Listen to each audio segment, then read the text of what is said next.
मुख्यमंत्री तक को मैं हिला दूंगा इस घटना में। चैन से सोने नहीं देंगे, मैं भरोसा करता हूं। इनमें जो जो लोग इन्वॉल्व हैं उनको दुनिया की कोई ताकत बचा नहीं पाएगा।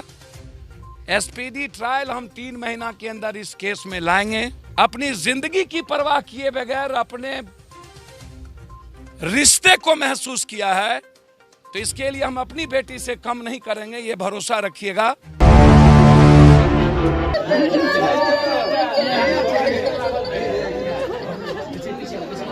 हमारी बातचीत इस इशू पर डीजी से भी और सीएम हाउस से भी हुई थी। हमारे 2-3 बच्चे पूर्णिया में, जब हम परसों बकरीद में थे तो पूरी जानकारी हमें बच्चे से मिली। चूँकि इस बीच में लगातार राजीव नगर, नेपाली नगर में बहुत बड़ा जुल्म, उत्तर प्रदेश से भी बड़ा बुलडोजर और पूरी पटना को ख़त्म करने की तैयारी थी। सत्ता पक्ष और विपक्ष दोनों पूरे बिहार से गायब थे और उस हालात में अकेला लगातार 4 दिनों से पटना में लाठी गोली चलती रही, उसमें हम इंगेज रहे। और जिस कारण से इस बच्चे की जब घटना घटी तो उसकी जानकारी तुरंत में हमको नहीं पहुंच पाया और लगातार कुछ न कुछ मर्डर होते रहे। इस बीच में हमको चोट भी बहुत ज़बरदस्त लगने के कारण मैं अभी भी सुई लेके आया हूँ। फीवर 103 डिग्री लगातार। उस दिन के बाद कभी सीभर में सुबोध यादव मुखिया, फिर 2 सगे भाई की हत्या, परसों में कटवा में था जहाँ 2 भाई की हत्या हो गई। कल हम बेगूसराय बेलदौर में थे जहाँ 4 हत्याएं, 19 साल के बच्चों को गोली मार दिया गया। बेलदौर में ट्रैक्टर में चढ़ा करके मार दिया दबंगों ने। पुनपुन में 2 सगे भाई की हत्या हो गई थी। तो मैं आने में मुझको देर हुई, मैं क्षमा चाहता हूँ, लेकिन कार्रवाई लगातार इस पर मेरी नज़र थी। आईजी साहब से, पूर्णिया आईजी से मैं 2 बार बातचीत किया था और पूर्णिया आईजी इस केस को खुद मॉनिटरिंग डायरेक्ट कर रहे हैं। जो हालात हैं बिहार के, 4 दिन पहले हम रक्सौल में थे, एक इकलौते बेटे को गोली मार दी गई।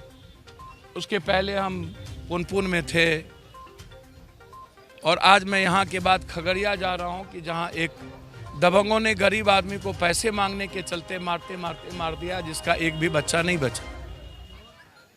तो जो परिस्थितियां हैं, ये मैं समझता हूं कि इतना बड़ा जघन्य घटना, आप दोस्त था बच्चे का या बच्ची का, तो सामाजिक आधार पर सामाजिक वातावरण हमें बनाना चाहिए था। हम पंचायती करते, समाज के लोगों को, बुजुर्गों को बैठाते और उस तहत हम बात करते कि इसका सॉल्यूशन क्या है। बच्ची और बच्चे यदि एक राजी थे शादी करने के लिए, तो वो अपनी बेटी के लिए तय करता कि उनको किस तरीके से बच्ची को रखना है, आप बच्ची के नाम क्या चाहते हैं। लेकिन एक मासूम बच्चे का जिस तरीके से ईगो में, अहंकार इसको मैं कहूँगा कि इतना बड़ा ईगो और भीतर में डर ना हो सोसाइटी का, और इस घटना को लेकर के जिस तरीके से बिहार के लगभग के खास तौर पर अररिया, मधेपुरा, सहरसा, सुपौल के यूथ के जहन में यह बात, इस तरह की चीज़ें जिनकी, तो ये लोकतंत्र नहीं है। हम ऐसे ही, इसीलिए हम बार बार लड़ते हैं और हम कहते हैं कि लोकतंत्र का मिजाज क्या है। यदि हमारे जीने की आज़ादी आप छीन लें, विचारों की आज़ादी छीन लें, यदि कानून के तहत काम करने की आज़ादी छीन लें, हमारी आर्थिक आज़ादी छीन लें, हमें अहंकार और ताकत का एहसास आप करवाते रहें, सरकार और सत्ता का एहसास करवाते रहें, और आम आदमी सुरक्षित ना हो। थाना पदाधिकारी को तो कोई मतलब है नहीं, वो तो जमीन, बालू, शराब, ड्रग्स, फॉरेक्स, एसमैक्स, पार्टनर, इनमें लगे हुए हैं। उनको तो टारगेट पूरा करना है, 20 लाख 40 लाख पहुंचाना है ऊपर। इन नेताओं की नक्सेस होती है, हिम्मत नहीं होता है इन नेताओं को वोट और सियासत के चलते कि अपराधी और माफिया और समाज में ऐसे चीज़ों का विरोध करें। मैं सिर्फ 2 बात कह के जाता हूं। इस केस में किसी भी कीमत पर, याद होगा आपको, मैं बीरनगर आया था और बीरनगर में मैंने कहा था वो पताल में भी होगा तो उसको जिंदा या मुर्दा में निकालूंगा। बलात्कार की घटना में हम आए थे।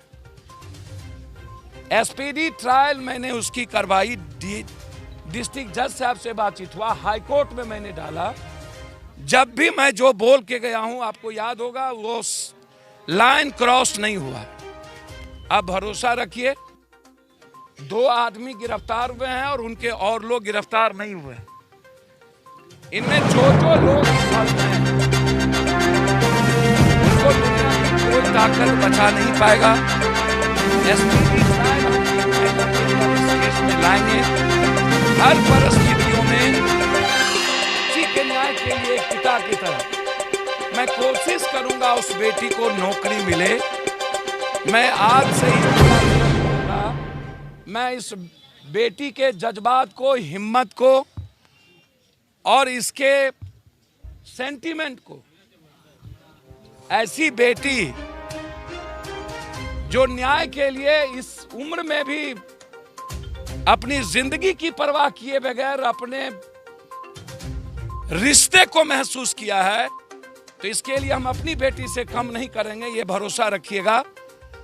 कैसे नौकरी होगी इसकी, इसका प्रयास हम करेंगे ही करेंगे, क्योंकि आप जिंदगी तय उनको करना है, वो लाइफ आगे कैसे जिएंगे। लेकिन नौकरी के मामले में मैं कोशिश करूंगा कि इस बच्ची की नौकरी लगे। और एसपीडी ट्रायल के साथ उस बच्चे के साथ जिस बेरहमी तरीके से, जिस तरीके से बिजली लगाकर वो मरे हैं, उसी तरह जिन जिन लोगों ने इसमें है उसकी मौत होगी। वो तिल तिल करके जेल में सड़ेंगे, उसको कोई बचा नहीं पाएगा, ये मैं आपको आश्वस्त करता हूं। उसको कोई अभी आपको बता दें कि पप्पू यादव जो है कहीं ना कहीं आए हुए थे रहरिया गांव, जहां पर क्या कहता है परिजन से आश्वस्त किए हैं परिजन को कि इंसाफ मिलेगा। सर आपने आश्वस्त किया है इंसाफ मिलेंगे? सर किसी भी कीमत पर कब नहीं मिली, कब पप्पू यादव बोला है नहीं मिली है? कौन ऐसी घटना है जिसमें पप्पू यादव आया और न्याय ना मिली? जी सर। एक सवाल इस बात किलिंग पर अभी तक कोई गिरफ्तार, वो 2 जो गिरफ्तार हुए हैं उसको ग्रामीण ही ने पकड़ के दिया। मैं वही बात कह रहा हूं, आप बेफिक्र रहें सर। मुख्यमंत्री तक को मैं हिला दूंगा इस घटना में, चैन से सोने नहीं देंगे। मैं भरोसा करता हूं।